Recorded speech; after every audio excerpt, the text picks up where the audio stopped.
નમસ્કાર, આપ જોઈ રહ્યા છો ગુજરાતનું number 1 news network online TV news. આવો જોઈએ આજના સમાચાર। આમ આદમી પાર્ટી પૂર્વ કચ્છ દ્વારા માર્ગ મકાન વિભાગ અંજારને રાજવી ફાટક બાબતે રજૂઆત કરવામાં આવી। Online TV news Badhabhai Ahir Kutch. કોઈ કામ હાલતું હોય બ્રિજનો,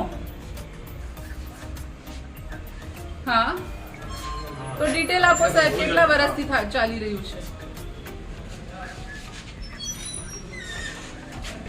તમે ક્યારે આવશો ઓફિસ? હું મળવા આવીશ તમને।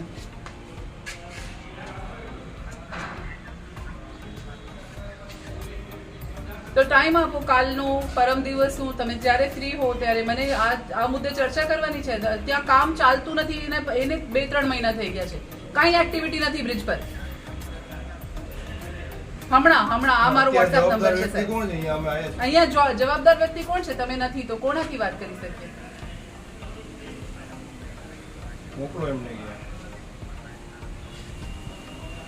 કરજો, અમે અહીંયા બેઠા છીએ બારે ધરના પર। મારી આથા છે, ઉપાધ્યક્ષ ગુજરાત પ્રદેશ આમ આદમી પાર્ટી। અમે આજે એક મુદ્દો લઈને આરએમબી ઓફિસમાં આવ્યા છીએ, જ્યાં રાજવી ફાટકનો જે બ્રિજ છે એ વર્ષોથી બને છે અને એમાં કોઈ કામગીરી હમણાં દેખાતી નથી। એની એક રજૂઆત લેવા આવ્યા છીએ। ત્યાં બહુ ટ્રાફિક જામ થાય છે, એમ્બ્યુલન્સ પાસ થાય છે, સ્કૂલ બસો પાસ થાય છે, સ્કૂલ્સ છે, છોકરાઓ સ્કૂલ જવામાં મોડા પડે છે, કેમ કે ત્યાં જે રેલવેનું અદાણી પોર્ટનું જે ટ્રાફિક છે રેલવેનું એ બહુ વધારે છે।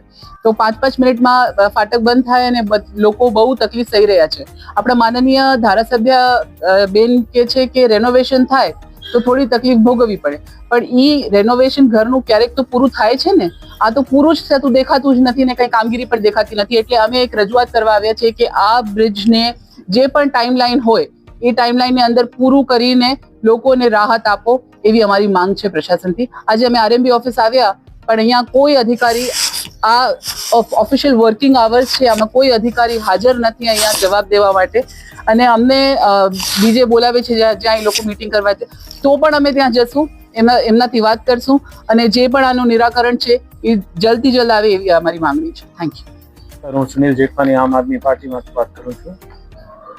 રાજવી બ્રિજ હજી સુધી કામ થયો નથી।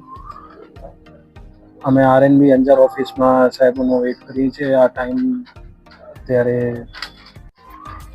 11:30 12 વાગ્યા છે, સાહેબ હજી ઓફિસે આવ્યા નથી। આજે નથી ટાઈમ, લોકો હજી અવાજ નથી ઉપાડતા, તો અમે એની જગ્યાએ અવાજ ઉપાડીએ છીએ।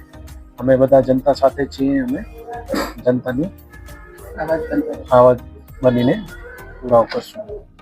ધન્યવાદ। આજ રોજ આમ આદમી પાર્ટી દ્વારા આરએનબી અંજાર ખાતે જે ઓવરબ્રિજ છે રાજવી ગાંધીધામ, તેનું વર્ષોથી કામ બંધ છે। ત્યાં અનેક લોકો પરેશાન થઈ રહ્યા છે। લોકોને પોતે જાગૃત થવાની જરૂર છે અને મારી ખાસ વિનંતી છે, જો ગાંધીધામ, આદિપુર, અંજારના લોકો માટે આમ આદમી પાર્ટી જો અહીં આરએનબી ઓફિસ આવીને એમની રજૂઆત કરી શકતી હોય તો એટલીસ્ટ તમારે પણ ત્યાં જાગૃત બની અને ગાંધીધામ રાજવી ફાટક પાસે ક્યાંય પણ પ્રોટેસ્ટ કરવાની ખાસ જરૂર છે। તો જ આ તંત્રનો અવાજ, મતલબ એ લોકોના કાન, નાક બધું બંધ થઈ ગયું છે, જોઈ નથી શકતા, લોકો પરેશાન છે। એક અવાજ આપવાની જરૂર છે। આમ આદમી પાર્ટી આપની સાથે છે, આગળ પણ સાથે રહેશે। આ બાબતે આજરોજ અહીંયા આરએનબી ખાતે રજૂઆત કરવા આવ્યા છીએ। અધિકારીને પણ રજૂઆત કરી ટેલિફોનિક। આગળના દિવસોમાં જરૂર પડશે તો આનાથી પણ ઉગ્ર આંદોલનની તૈયારી આમ આદમી પાર્ટીની છે।